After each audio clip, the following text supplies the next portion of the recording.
Hello. Can everybody hear me? I can hear myself. It's weird. Hello. I am Storyteller Steve, and I am here today. If I look over here, and I got it right, yay! So, with Dr. Emily Friedman and Trooper SJP, and we're going to be talking about some TTRPG and state of TTRPG actual plays. So I'm gonna get you two to introduce yourselves. Start with Dr. Emily Friedman. Hi, I'm Emily Friedman. I'm an associate professor of English at Auburn University in the deep ass American South. I am an 18th century scholar by training, a narratologist, a book historian, and a digital humanist.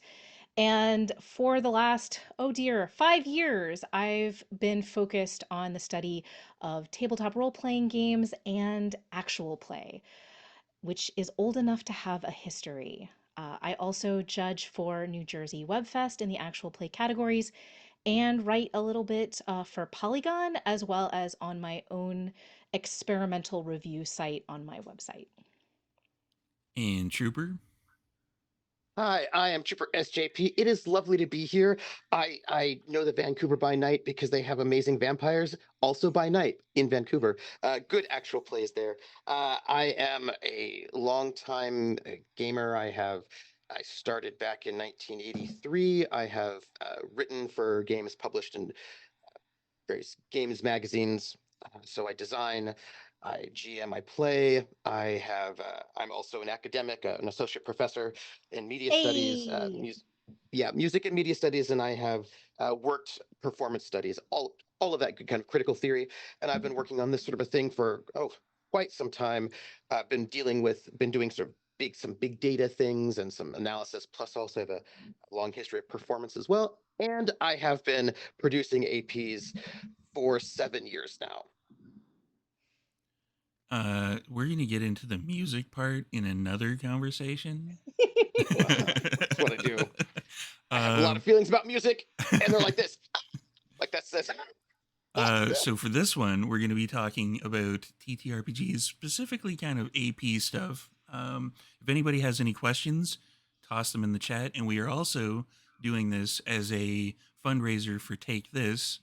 If I think I've got it set to anybody can do it, but if my mods want to toss in the exclamation point charity, you can donate. Just hit up the link, and if we hit the $500 that we're aiming for just Vancouver by night section of it, because we're part of a team, the team is almost at our 1,000. We will give away a copy of the Demiplane Vampire Nexus, which is an amazing resource that everybody should have access to. And you can get it on demiplane.com, I think. Yeah, that Mhm. sounds right. Demiplane.com. So I'm going to start off with our first question. And what do you think the current state of TTRPG APs is? And let's start off with Dr. Emily. Oh boy. So the short answer, I think, is it's complicated, right? We are now in a moment where actual play is a very large umbrella term that is used to describe lots of different things that are created in lots of different kinds of ways. So, everything from in studio, pre recorded, heavily edited, and post produced um, performances, all the way to completely live, remote play, on Twitch, like here, um, and everything in between, right? There's podcasts that are born audio with different levels of that kind of intervention, as well as video content. We're also now seeing experiments with assuming we're still all allowed in the United States to have access to TikTok in the next couple of months. But those kinds of vertical platforms have been used primarily by folks playing vampire in some interesting kinds of ways. But we see a lot of different kinds of experiments. And one of the challenges is that we have one term to describe all of this stuff. We have a couple of outliers in terms of kind of commercial success and commercial goals, as well as folks who for whom this is an art form, and those are overlapping categories. But that we aren't always talking about the same thing when we think we're talking about actual play. And so that's kind of the most salient feature, I think, to me about the state of actual play at the moment. And yeah, one of the tricky parts about that is I guess we could probably delve into that a bit later, where it's like if you want to come up with a new term for something, like the Oh, TikTok, please don't.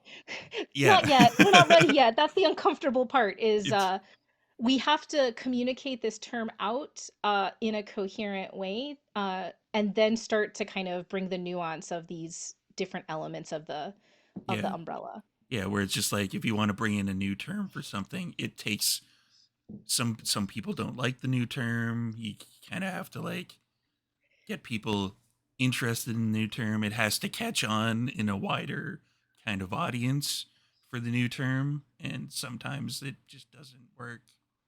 Like I think ours should be called like the vampire plays, but you know that'll never work. That'll never fly. Like a bat. Trooper, what do you think? I personally don't use AP to describe what I do because I do think there are differences between things, and sometimes I think those differences are important. Also, there are lineages with where terms come from and who gravitates with identifying with those terms and what what they sort of imply. So I don't tend to use that term for my work, although I'll use it out and about for other people's um, coherence. So the state of this thing that we call, I mean, it's massively huge. There are huge numbers of things being done in all sorts of different modes. But I think the state of actual plays, it's very healthy. It's growing. It's exciting. There's so much happening. But I think part of the thing is that people tend to be very siloed in their or they're in a bubble and they don't realize it. They've got a lot of sort of blinkers on. So people will often think that the state of play the APs that exist are the ones that they see on their particular corner of Twitter or their particular corner of YouTube or their particular corner of there. So what we have is a very fractured field that does not think of itself as fractured, right? That when people think, oh, I know who the important games are, but they actually only know the important games to them, but they think that everyone also has the same games that they think are important. But this is not the case. And so I think that there's a lot of the state is it's this massively huge, diverse international scene that many people think of as comprising only 15 things, right? So there's a it's a but in many ways this is also not new, right? I mean, Dungeons and Dragons, RPGs in general, have always been something where it's always been a little bit siloed. You play at a table with your friends and you imagine that other people are playing like you, but they may not be. So there's a lot of uh, thinking that APs are like X, but that's only because the things that you watch are like X. And so there's a lot more diversity and difference and possibility than people often imagine that there is. I think it's just to kind of build on your point. I think it's growing, but at the same time, it's kind of expanding outward. Kind of like the way Bilbo says it's like butter scraped across too much bread, where it's just like everybody's doing it, so the industry itself is like massively growing, but it's just like the average viewer can't watch everything all at the same time. So Yeah. the like kind of the average viewership is kind of building, but it's not like massively super building, if that makes any sense whatsoever. Yeah, I mean, one of the things to think about is the ways in which there are kind of places, and Trooper knows this better than I do in some cases, I think, that especially when we're talking about non-Anglophone actual play, there's a larger concentration. In other words, there's not a kind of super abundance of as many shows being provided, and so those shows have much more healthy kind of viewerships and are growing. Um, and there's also some interesting things Kellen Wee is working on in terms of the kind of East Asian context, but that's beyond the scope. Um, but I think what's interesting is we've got survey data that yeah shows that you've got some power consumers of actual play, but most folks are reporting four or fewer that they're keeping up with in a month or a week, at least as of last year. And I don't anticipate that that number has significantly shifted, although we're hoping to kind of have some longitudinal data on that as we move forward. And I think the idea of butter across not enough bread is, I think, really useful in terms of, as our conversation goes, thinking about growing the audience, not just for a given actual play, but growing the audience all over. I think one of the challenges is that we often point to numbers about how big analog games as a industry are without kind of providing the nuance that that also means board games, which are a much larger piece of the pie. And so we don't have the kind of granular data once we start to drill down into TTRPGs in particular, especially once we get past the big publicly traded companies in the game. We just don't have that kind of publicly available data. And once you're talking about actual plays, yeah, publicly available data becomes very, very tricky very, very quickly. There are some public signifiers, and then there's a lot of stuff that, because they're private companies, we don't know. Um, so I mean, we do know that according to ICV2, the hobby games industries, now this is a couple quarters ago, it's $2 billion, but RPGs are 110 million out of 2 billion. So right. we know that it is. People are like, oh, there's so much money in D&D. There is not. Uh, there is so much money in RPGs. There is not. And that 110 is for, and most of that 110 is going to Dungeons and Dragons Has or yeah. third-party games that are also supporting Dungeons and Dragons. And like, if you look at the ICV2 has, of course, the rankings of the games, which can be a little bit deceptive, but D&D is number one always, right? Going Mhm. back. It almost is, I think the only time that it wasn't number one in the sales charts from the very beginning was that time period when they basically stopped putting things out for about 2 years in the fourth ed era when Pathfinder overtook it. But basically, it's been number one. And then, of course, if you look at the top five, it's D&D, then Pathfinder, and then depending, Starfinder is going to be in the top five. Sometimes they'll disaggregate non-WotC D&D 5e stuff. Sometimes they won't. And then there's always some fifth game that might be Cyberpunk Red at some point in time, depending on what it might be. But um, we know that the industry is actually quite small. And well, but many people actually don't know this. Again, this is part of the misconceptions. Many people think, oh, that company is so huge. It's such a big company. Not like me. And I was like, well, that company only hires 3 people and the owner still has a day job, right? Like there's a difference between fame and money. And people don't always see that. But that's a big problem with micro celebrities in general. Yeah, and the difference, to build on what Trooper's saying, of full-time employment in the field versus Hmm. contract labor. So Hmm. one of the fascinating rabbit holes I was falling down the other day was LinkedIn, where the TTRPG companies are describing themselves in terms of the different official tiers that LinkedIn has for company size.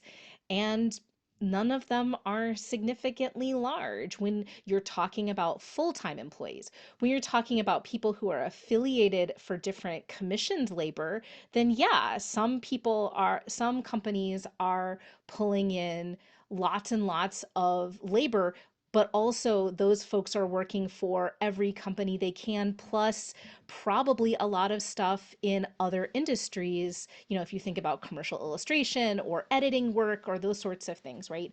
Some of the great editors of TTRPGs who have a list of enviable credits are also, day job cookbook editor or things along those lines, because transferable skills.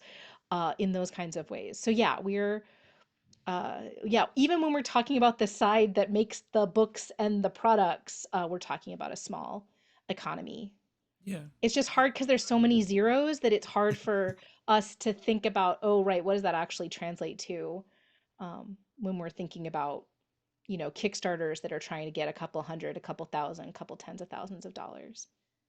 Or Part of what $500. yeah. Mm-hmm. Yeah. Yeah. Part of what I do as a storyteller is try to semi come up with like pithy things to say, and I think what we're trying to get across is that in the bread and butter analogy, we need more butter, not less bread, really. So Maybe, we don't but it depends on what our goals are, yeah. right? It Mm-hmm. depends what we think this is. And it depends on so people keep using the word industry, which I always feel a little bit iffy about. That feels really uh premature. The word industry implies something that I just don't think is true. I think people want it to be true in the way that they want to win the lottery, but this is not like there's not a this is not really an industry.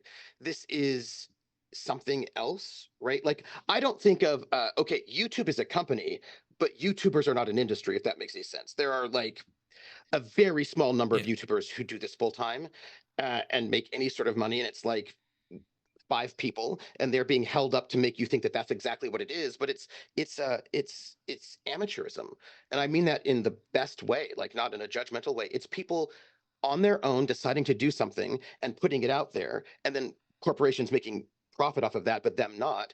But that's not an industry like cars or uh, and to call it an industry, what that does is it tells people you too can become a famous, rich, successful actual play star because this is like the movies when it is in no way like that at all.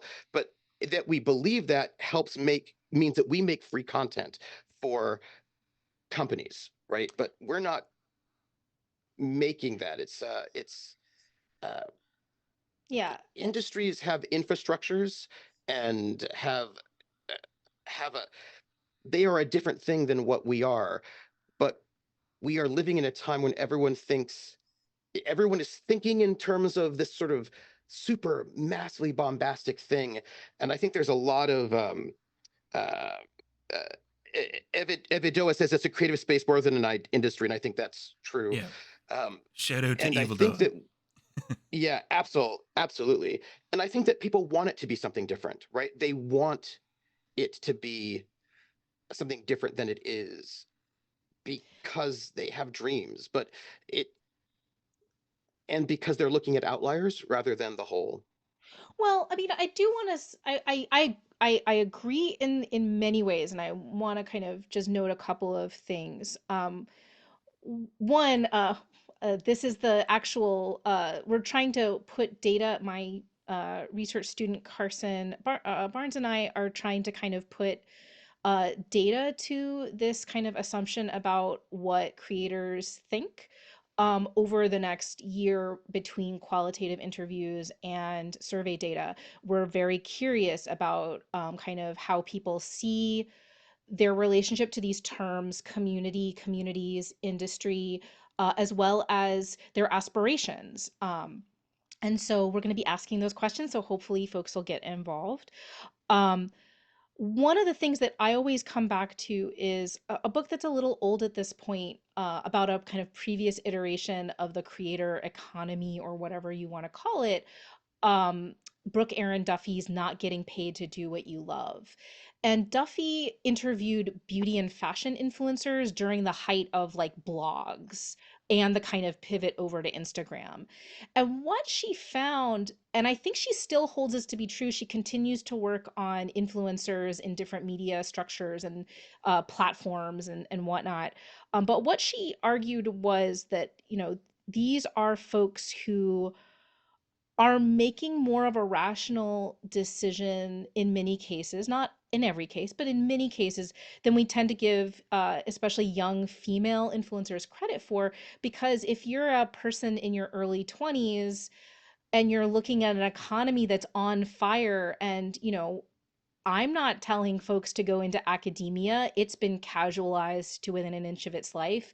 So many fields have been. And so, you know, the remote possibility of some measure of some kind of success, and we haven't even talked about like the different ways that we might define success in this field beyond kind of becoming a full-time superstar, uh if that doesn't exist. um but that there are rational kind of reasons why you might enter this space and be in this space beyond kind of just stars in your eyes. I do think it is important that we communicate the truths that we've been saying so far, which is this industry is not as big as you think it is not as lucrative as you think it is, and that in terms of actual play specifically, almost no one, functionally no one, has this as their full-time job. Even Yeah, if you count yeah, the folks who work for Critical Role, they're people who are working for what is now a multinational, it's a small Hollywood business. It is a large multi-pronged enterprise. Yeah. So to say that that is working full-time in actual play is really stretching the definition in those kinds of ways. But yeah, yeah. this is a field. But I am very curious as to um, the kinds of what we're going to find out about how many people use these different kinds of terms and think about themselves as actors, as in people who do actions in that field. Because, this is the Bourdieuian notion of the field of cultural production, right? Is that people who enter it change it, they change what's valued, and it comes into maturity when capital isn't the exclusive point and state power isn't the point. So the question I think that's a really interesting, and this is I think comes back to the state of AP question, is what does it mean that we in the early 2020s are starting to see more awards come into being? That hypothetical signifier of value outside of capital. Hypothetically, I'm keenly aware that we just saw the Oscars, so there's also that. But what does it mean that that folks in the field are trying to make that gesture? I think the question is who's making those awards and what kind of awards are they? I think that I think the situation of awards is actually quite telling. I've seen quite a few awards that are basically just clicks, right? Like that award over there is really just basically all their friends. Like these are the best of those. Like, oh no, that's exactly there's a what I've noticed is there are circles, right? There's this circle. Cliques.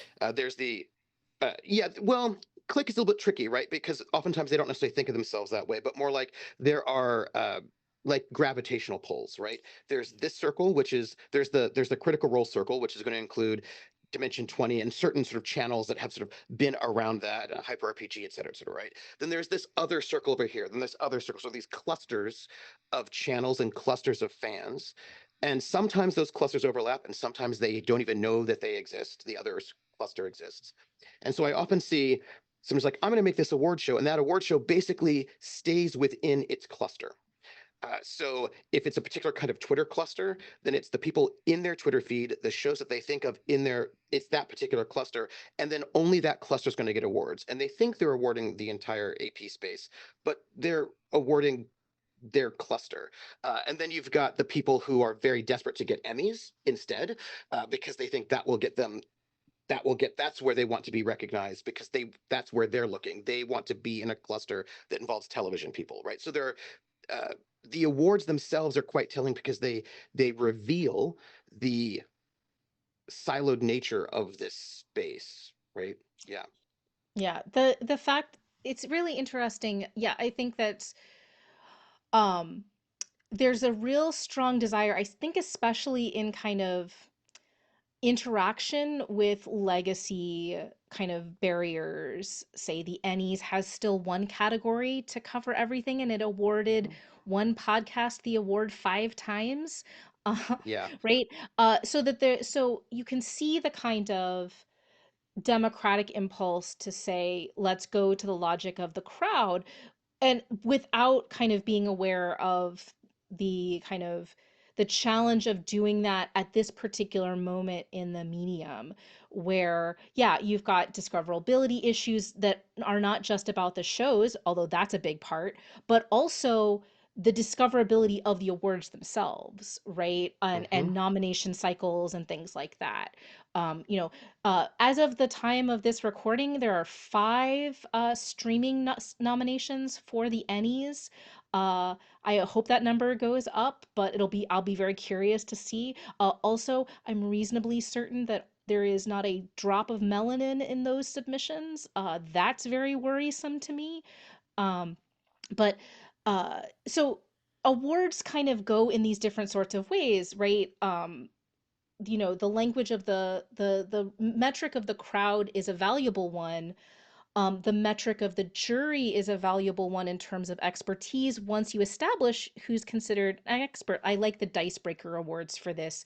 They tell you exactly who's on the jury and why. There is a crowd selected award, all those sorts of things. The awards have had, which by which I mean the awards, it's the weirdest thing, right?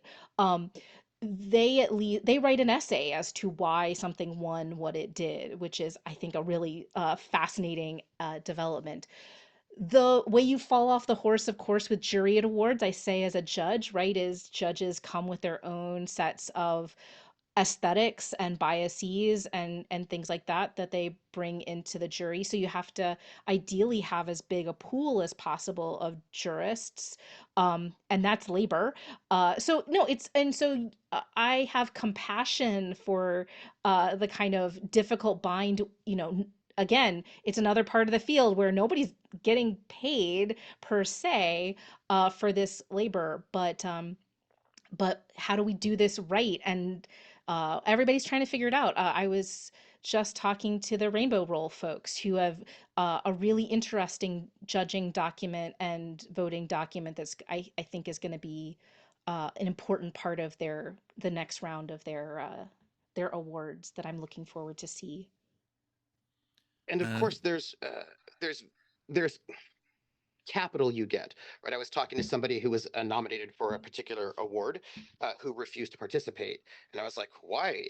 What is that?" And she said to me, "These awards are meant to make them money and to make them famous. They Hmm. nominate particular people who are popular enough that if they have their names on the nomination list, people will come to their award situation. So this whole award thing is actually a means to leech uh, fame off of other people's work for their award show." And I was like, that seems very cynical. And she's like, yeah, they nominate for a category that I don't even do. They Yeah. clearly have not actually watched the things that I do at all, but they just know that I'm big. And I was like, so there's, and some people do awards because they Esports really care, right? educator nominee for the Gamehers, because if you look at the Gamehers awards, Yep. no shade to anyone who has accepted or won an award, but the first thing that you are asked to do to accept the nomination is to sign away the rights to your likeness, to be used in service of the Gamehers. And if you believe in their value system, then maybe you're cool with that. I, at the time, at this moment, am not, for any number of reasons. Um, but yeah, no, I mean, this is something How that's, did you know that's what I was talking about, by the way?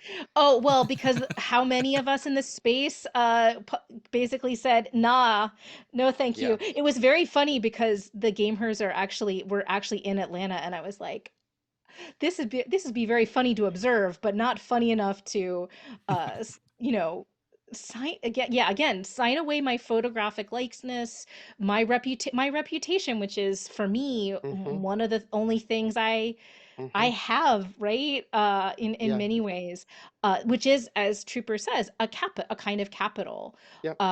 And so that's a really important thing that we think about. This is not to kind of shine a light on any particular TTRPGs awards, but just to say that one of the dangers is that um, founding an award is in some ways putting a spotlight on the folks who are doing the awarding and doing the organizing. Yeah. And Yeah. that can be a good spotlight, that can be a mixed spotlight, that can be, you know, Grifty McGrifterson. You know, Yeah. there you gotta check, right?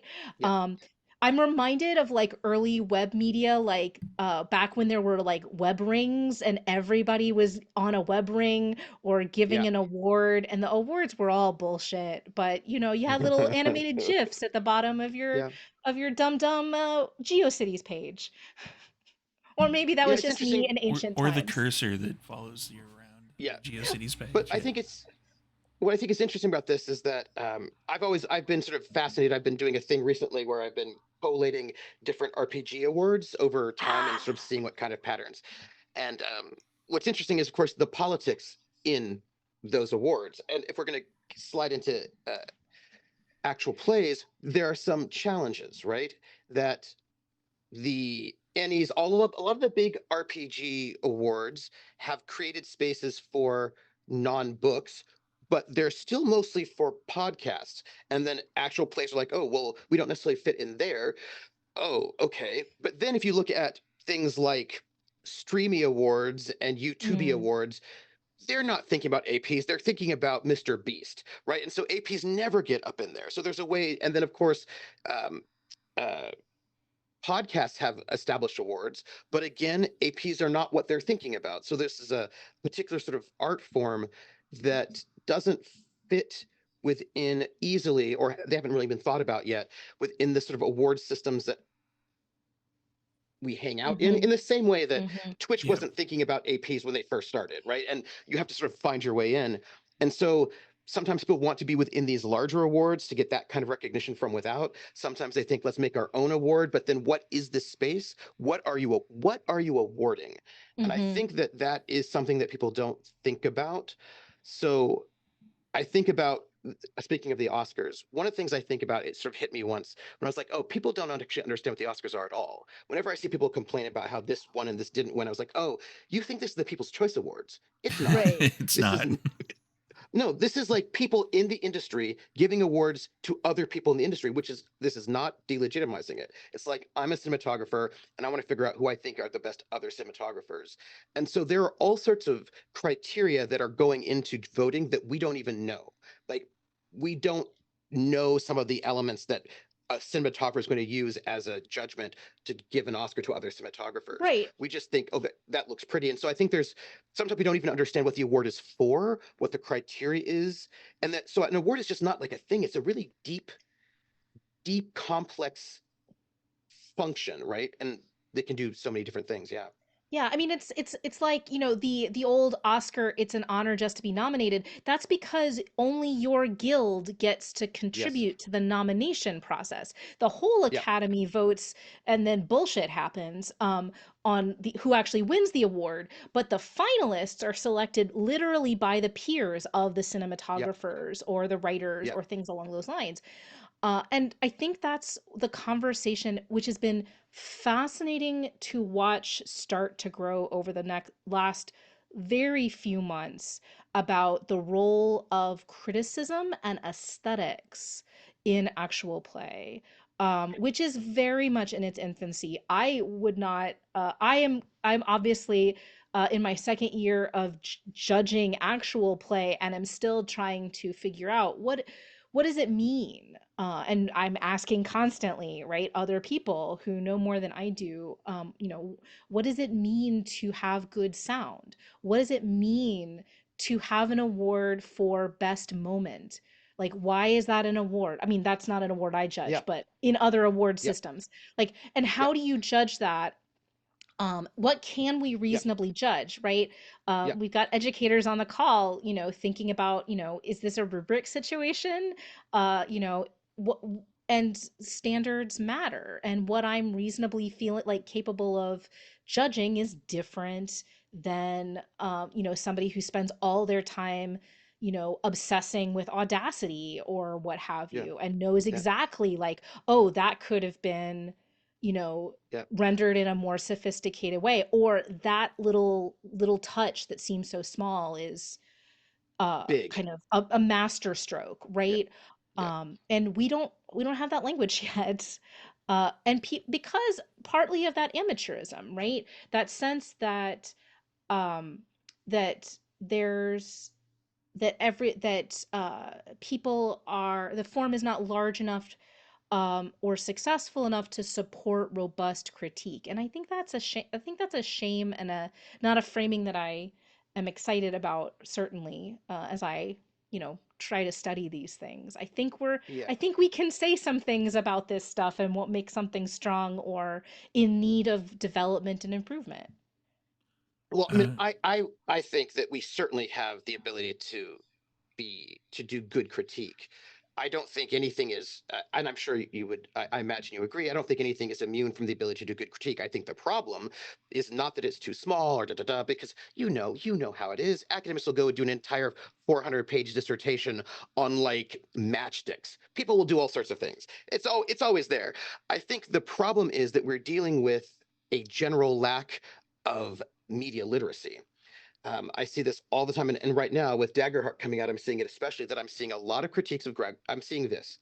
Wow, the minute you try to critique Daggerheart, people get mad at you. That's awful. We should be able to critique it. And then I see critiques that are just bad. They're not good critiques at all. They're terrible because they're not. Because I don't think many people do not understand what criticism is. Right? I say things like, oh, this game, Daggerheart, it's terrible because it doesn't have a set initiative system, and all games have to have one. I was like, oh yeah, that's not true though. Lots of games don't. That's not a good critique. It's not a good That's critique. not But that even this is true not. of every game system Critical Role has played on their channel. that Like is I you a and I know. know this, but we're saying it for Yeah, you, friends at yeah, home. that is a yeah. C word, but it's not critique. It's yeah. Yeah. Yeah, But yeah, no, but I the mean, I thing think is, this is It's not unique to APs, right? I mean, all the time. It happens in video games all the time. Like you had certain space where you had to try to have new games journalism, but a lot of times people are like, "Oh, this game is," and it's about, and this is where I think we can think about the state of APs that I think is actually really quite important. And that is one thing that's always been important to me is that I really think if there's one thing I think is most important is to judge something based on what it's trying to do rather than what you like. And I thought about that when I was reading a review of Knights of the Old Republic back in one of the, I think it was Game Informer, and the review was quite negative, and it said this video game is not very good because its graphics are not as good as Halo. And I was like, this is a different genre of video game. Halo's 10 hours. It's a first person shooter. Knights of the Republic is an RPG that's 40 something hours. It's doing something. Why? This is not a good critique, right? Find out Mhm. what Knights of the Republic is trying to do and figure out if it does that well. And I think that we have this sort of problem that we are often not actually trying to figure out what the game is doing and then figuring out if it does it well or not. We're just being like, I don't like this or I do like this. And that's not critique. Right. And we could do good critique, but to do good critique, even though we're in a space where people like to talk crap about, like, we're very anti-expertise at the moment. I don't need a film critic. I was like, well, but a good film critic should probably have studied film for a while, has seen a lot of films, have thought a lot of films, and can give you some kind of interesting feedback. And I think we absolutely can do that with actual plays, but I don't think people have gotten used to thinking, well, what is that actual play trying to do? Is it successful at that thing? we and so I wish we could get there, because if we can get there, then we could say a lot of really interesting stuff. But we have to get to that Yeah. space. I'm excited for the fact that Quentin Smith has moved over from board games into TTRPGs as a kind of successful model of what it means to articulate a strong point of view and preference, but also do that in a way that's actually useful for the audience who doesn't agree, right? Who might see a different kinds of strengths because you're articulating what the thing itself does. I'm in the middle of struggle bussing my way. Once these two deadlines get done, Mm, I'm taking my hand at a review of an actual play I very much do not like, but is liked by others. Um, and I feel comfortable doing that because it's on a large, like a very, like a mm, significantly large podcasting network. They're not hurting. Um, to understand, this is a very polarizing actual play. And so thinking about what my friction is, how that might be a pleasure, whether that is a pleasure or whether I'm, kind of accurately seeing. And just to see what, I'm doing all those experiments for those who don't know my work. Hi, welcome. Um, when I write for Polygon, it's for an audience that is very, very, very large, I am told. And that my website is behind a kind of, you have to sign up, it's free, but you give me your email address, so that it's not getting crawled by bots and things like that. And so it's a couple hundred people at this point as a kind, and if I see somebody turn it into rage click, content somewhere else, I will throw them out. But trying to do these kinds of more experimental, let's look at this stuff in a robust way and try to figure out critical vocabulary. One of the interesting things, Rowan Zioli at the New Rascal asked for people to volunteer their work for critique. Um, and you can still do that. I'm keeping a playlist of audio podcasts on Spotify and of YouTube video content on YouTube, publicly available for people to see what people are, asking to be reviewed, just to kind of give you a sense of who's part of what I call the ambitious middle. Uh, the folks who are trying to push the medium forward in interesting kinds of ways and are probably undersung in many different kinds of ways. And one of the fascinating things that came up when Rowan and I started saying this, like we want to critique this stuff, we want to do it in public, was a real pushback. And the most Oh yeah. memorable example I have is somebody who privately wrote to me. I will not ever say who they are in public, because they deserve their privacy. But were simultaneously kind of touting their stats on Spotify and Patreon, um, and also noting that they did not want to be reviewed in my little dinky lockdown blog, but they were surprised that I had not recently covered them in Polygon.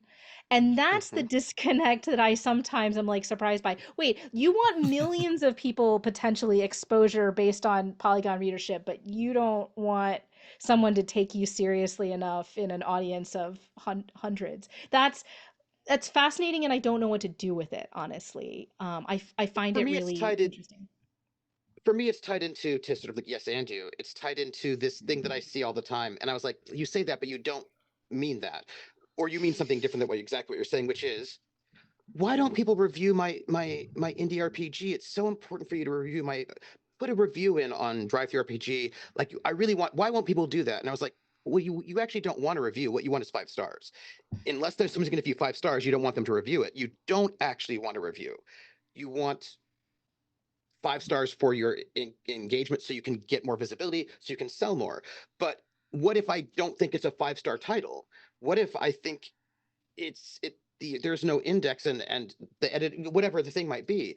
Then you don't want it. And I think that there's a bit of a so what is the review for? Right? What is Hmm. the review for? On Drive Through RPG, the review theoretically is for other consumers, so they should know what it's about and if they should like it or not.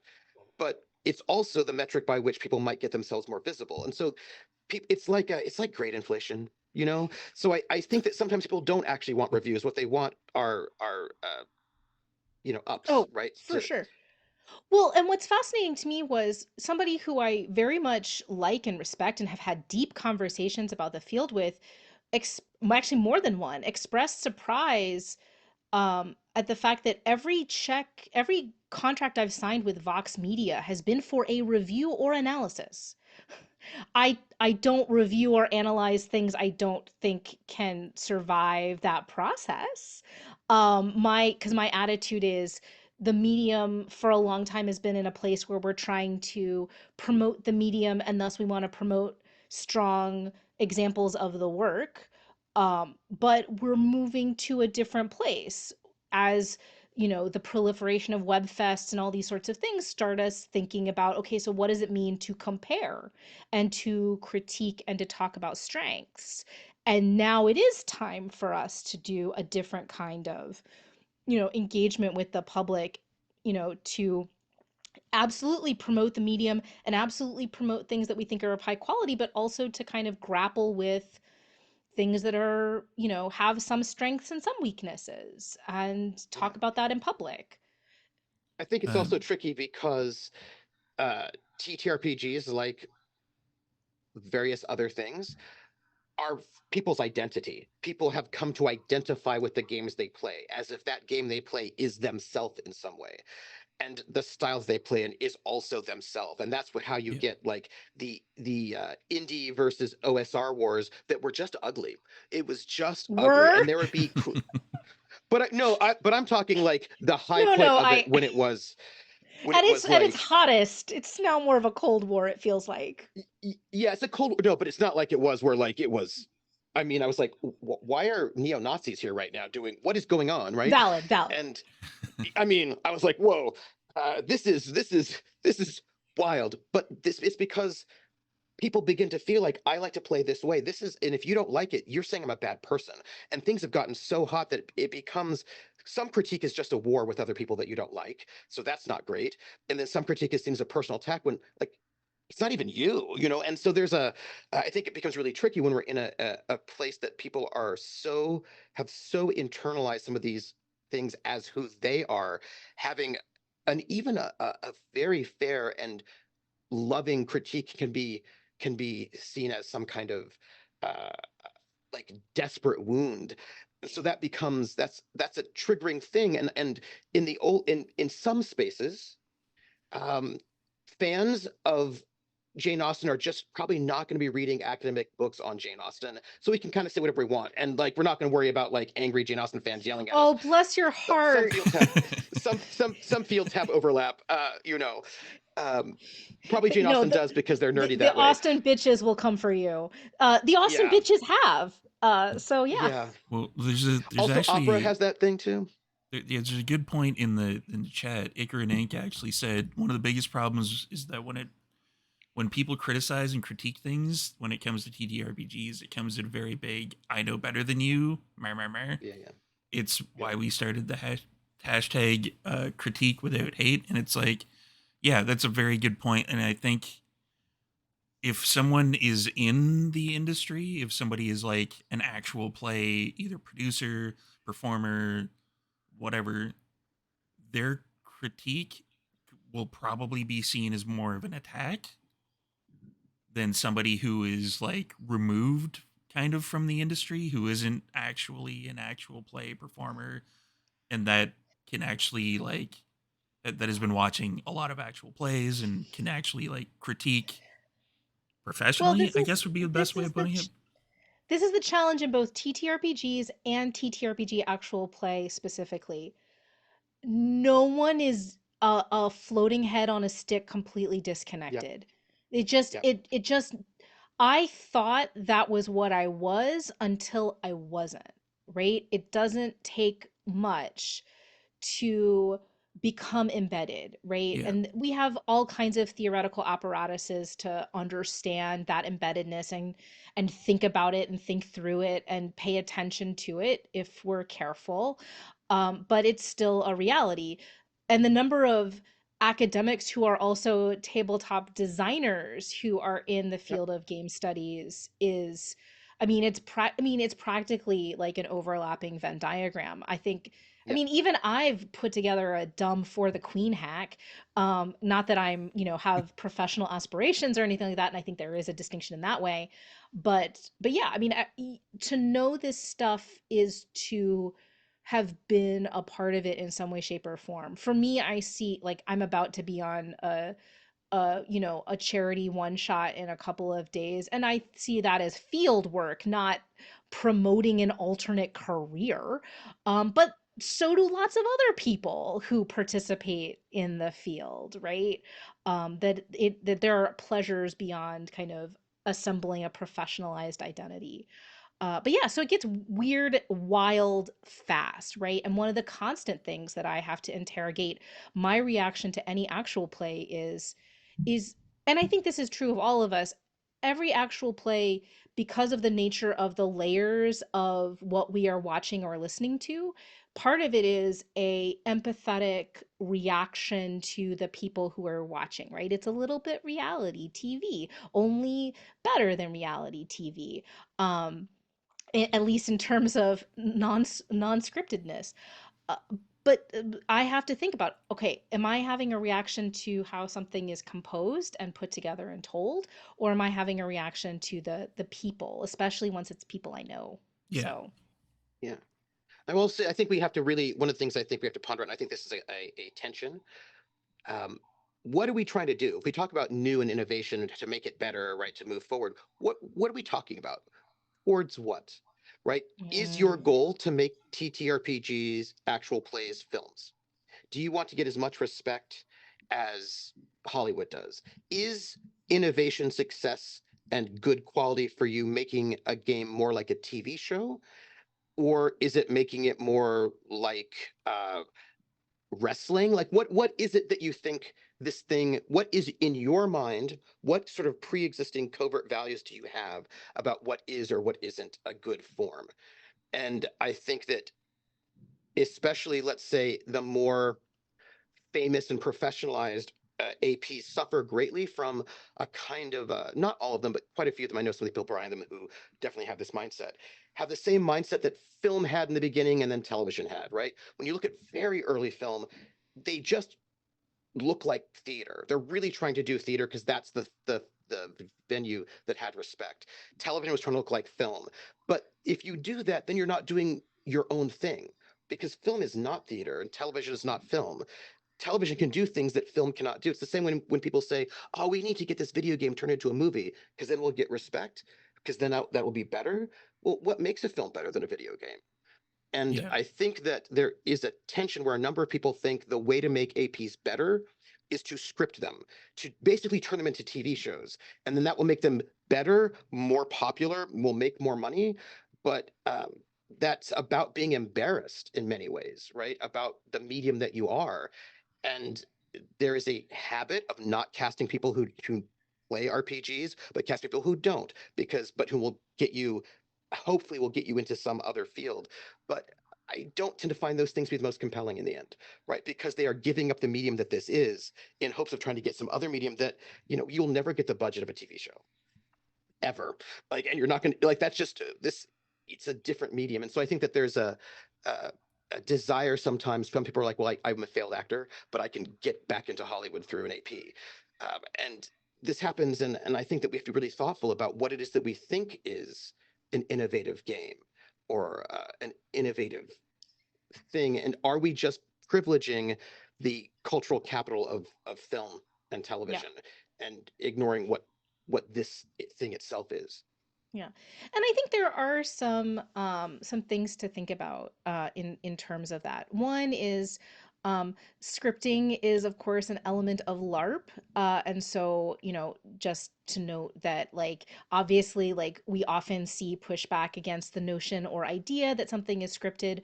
And I think sometimes that's just erroneous, sometimes it's accurate, sometimes it's a way of describing a more robust session zero.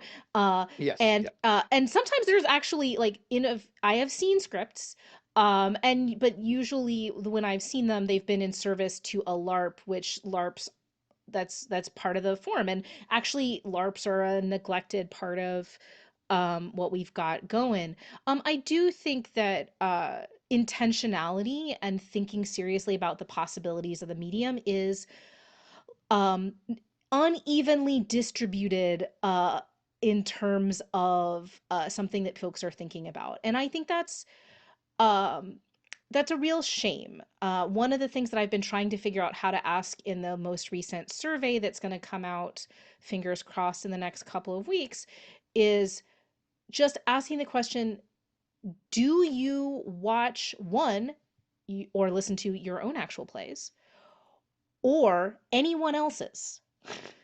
And if you don't, how do you find out about actual play, or do you find out about what actual play is at all? And that comes from a very real place of conversations I have had with folks. It's a striking form in the ways in which um, we've got a fair number of folks who are constantly entering the field at all levels, if we want to talk about levels, at all price points, so to speak, who enter with maybe one referent or one idea of a referent, and then surprisingly, given it's an almost 20-year online medium, are recreating, reinventing the wheel, Hmm. and which is not especially fun. Or at least for those of us who still have the recordings of the last time that was done. Yeah.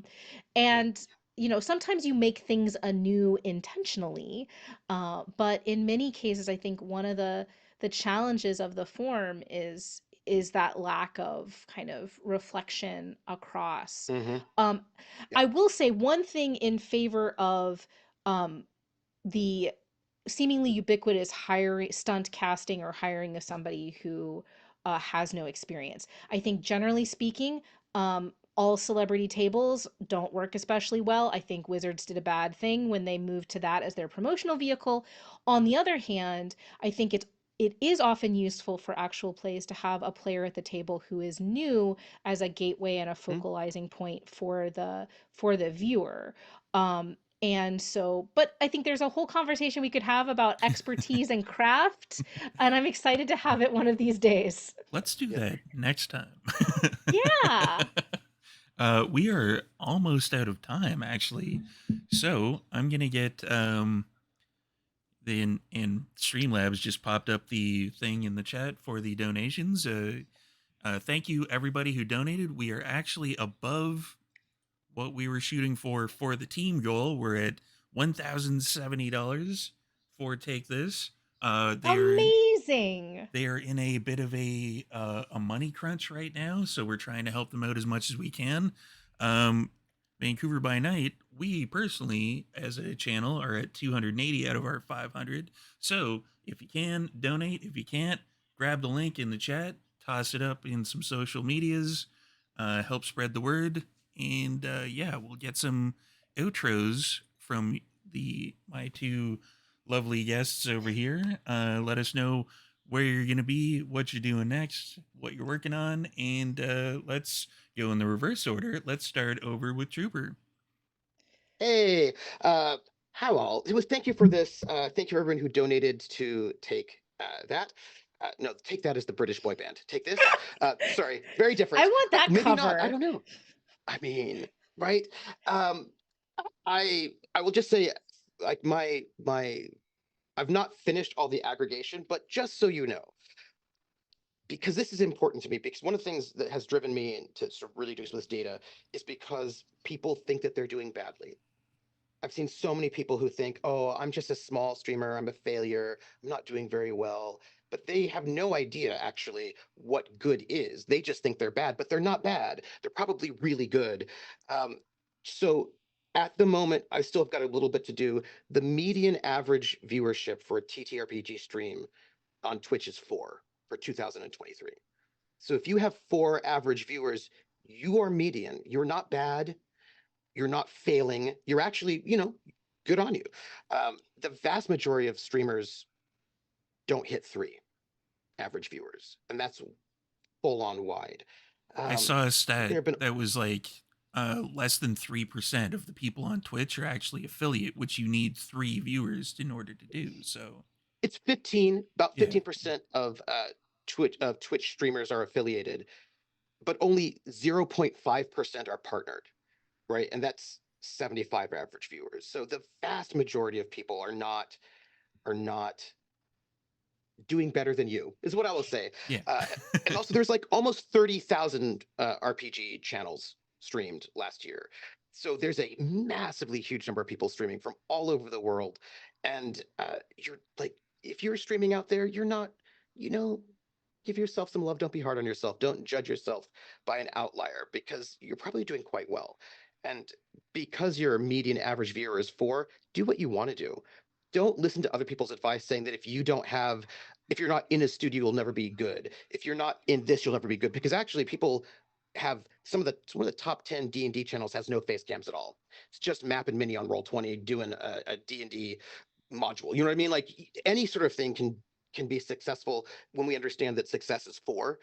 So just don't be hard on yourself. Do what you love. Don't listen to everybody else's conventional wisdom, because you know uh, try stuff out. And you can find me. I run an RPG on my channel on Fridays at 7 p.m. Eastern, and my channel is TrooperSJP. And currently, we're doing uh, Traveler, Pirates of Dryness campaign. But I like to pop in and do different streams, different games in between. At the moment, I'm doing going through the first generation of RPGs, so things that came out between 74 and 84. So I've run some one shots and short shots of different games from the 70s, and I will do more of the ones I think are very important and interesting and continue on through the decades through time. So that's me. Thank you for inviting me. Oh, thanks for coming. When you get to 1986 ish and the Teenage Mutant Ninja Turtles and Other Strangeness, let me know. That's like the first game I ever played, way back when. Uh, Oh Love. man. and Dr. Emily Friedman. Hi, I'm Emily Friedman, and you can find me on the thing we still call Twitter because we dead name companies, but only companies, and Blue Sky as Fried, that's Friede. You can find me on Instagram and YouTube at Critical Prof, which is where the playlists of actual plays that have been recommended for review from Rowan Zioli and I are housed. And please feel free to stop by my website, ecfriedman.com, to find the most experimental work I am doing, reviewing and thinking about actual plays and stuff. That's also a good place to find out about the upcoming survey on actual play and TTRPG creation more broadly. And again, yeah, the important thing of today is success isn't one metric. It's very and deeply and intimately personal, and find your North Star and follow it wherever it goes. And I hope you'll tell us about it. And this guy is still Storyteller Steve. We have another stream coming up in just a few minutes. So everybody in the chat, hang out. We have Zach from the adjacent table running a game called Don't Rest Your Head, which is a game I've never played before, but I'm going to be producing it. So I'll be in the background. You won't be able to hear me. So yeah, stick around, everybody. And thank you once again to Dr. Emily Friedman and Trooper SJP. You have both been great. I only got to one of my questions, so we're gonna have to go through the other like six the next time we do this. We'll get you on for the next time we do a charity stream. And Hey. thanks for watching, everybody. Uh, Thank you. see you in a few minutes.